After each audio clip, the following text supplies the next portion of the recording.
এই ভিডিওটি তোমার জন্য নয় যদি তোমার শরীর নিয়ে বিন্দুমাত্র চিন্তা না থাকে, কিন্তু যদি তুমি একটু হলেও ভাবো যে আজকের এই ভুলগুলি তোমার শরীরকে পুরোপুরিভাবে ধ্বংসের পথে নিয়ে যাচ্ছে, তাহলে ভিডিওটি শেষ পর্যন্ত দেখো। আজ আমি বলবো সেই 5টি ভয়ানক অভ্যাসের কথা যা আমাদের বাঙালির জীবনে সাধারণ হয়ে দাঁড়িয়েছে, কিন্তু এইগুলো আমাদের হেলথের সবথেকে বড় শত্রু। নমস্কার, আমি বিশ্বজিৎ। আজকের এই ভিডিওতে আমি কথা বলবো কিছু অভ্যাস নিয়ে যা আমাদের চোখের সামনেই আমাদের হেলথকে ডিস্ট্রয় করে দিচ্ছে। শুনতে খারাপ লাগবে, কিন্তু এটাই সত্যি। একবার দেখে নাও তোমার প্রতিদিন অভ্যাসে এই ভুলগুলো রয়েছে কিনা। প্রথম হ্যাবিট হচ্ছে অতিরিক্ত ভাজাভুজি খাওয়া। দেখো, আমরা বাঙালি, আমরা কিন্তু ভাজাভুজি খেতে খুব ভালোবাসি। প্রতিদিন স্ন্যাক্স থেকে শুরু করে উৎসবের খাবার, সিঙ্গাড়া, চপ, লুচি, পকোড়া ছাড়া যেন বাঙালিদের জীবন পুরোপুরিভাবে অসম্পূর্ণ।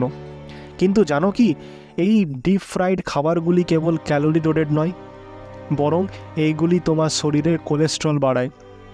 ধীরে ধীরে এটি তোমার হৃৎপিণ্ডকে দুর্বল করে দিচ্ছে, যেটা ফিউচারে হার্ট অ্যাটাকেরও বড় কারণ হতে পারে। তুমি হয়তো ভাবছো আর একটু খেলে কী বা হবে, কিন্তু লং টার্মে এটা তোমার শরীরে বিপদ ডেকে আনছে। আর তোমার ভাতের প্লেটে প্রতিদিন একটানা এত ভাজাভুজি কেন?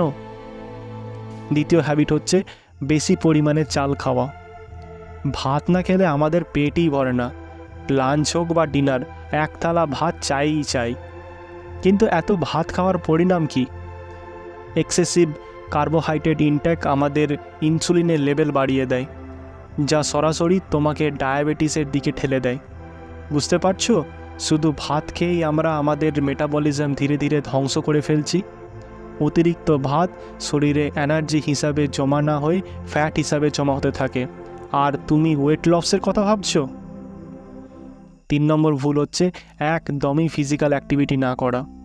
আজকের যুগে এক্সারসাইজ করা যেন আমাদের কাছে একটা বিশাল বড় চ্যালেঞ্জ হয়ে দাঁড়িয়েছে।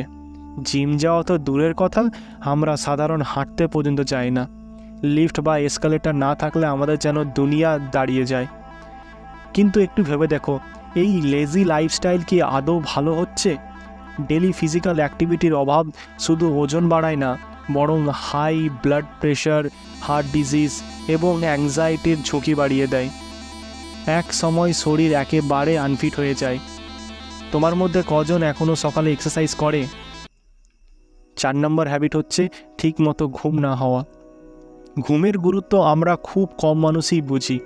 Netflix, YouTube, social media, Instagram এইগুলিই যেন হয়ে দাঁড়িয়েছে আমাদের রাত কাটানোর বন্ধু। কিন্তু ঠিকমতো ঘুম না হলে শরীর ধীরে ধীরে ক্ষয় হতে শুরু করে। একটা কথা কি জানো, হরমোনাল ইমব্যালেন্সের সবথেকে বড় কারণ হচ্ছে ঘুমের অভাব। তুমি যত কম ঘুমাবে ততই তোমার শরীরের মেটাবলিজম কমবে, ফলে ওয়েট লসের জার্নি আরও কঠিন হয়ে দাঁড়াবে। পাশাপাশি ইমিউন সিস্টেম দুর্বল হয়ে যাবে। ঘুম কি তুমি ঠিকমতো পাচ্ছ? 5 নম্বর হ্যাবিট হচ্ছে মানসিক স্বাস্থ্যের প্রতি অবহেলা। মানসিক স্বাস্থ্য বাঙালি সমাজে খুব কম মানুষ গুরুত্ব দেয়। আমরা অনেক সময় মানসিক চাপ, ডিপ্রেশন বা অ্যাংজাইটিকে বড়লোকি বাতিক বলি, কিন্তু সত্যি বলতে মানসিক স্বাস্থ্য ঠিক না থাকলে শরীর কখনোই ভালো থাকে না। তুমি যত মানসিক চাপ নেবে তত শরীর দুর্বল হবে। এটা অনেকেই জানে না, কিন্তু মেন্টাল হেলথের অবহেলা থেকেই আসে হার্টের সমস্যা, হজমের সমস্যা আর ওজন বৃদ্ধি। তুমিও কি নিজের মানসিক স্বাস্থ্যের দিকে নজর দাও? তো বলো, এইগুলো কি তোমার সাথে মিলে যাচ্ছে? তুমিও কি এই ভুলগুলি করে চলেছো প্রতিদিন? ভাবো, তোমার শরীরে এই রকম করে কি চলতে পারে? এখন সময় এসেছে অভ্যাসগুলো বদলানোর।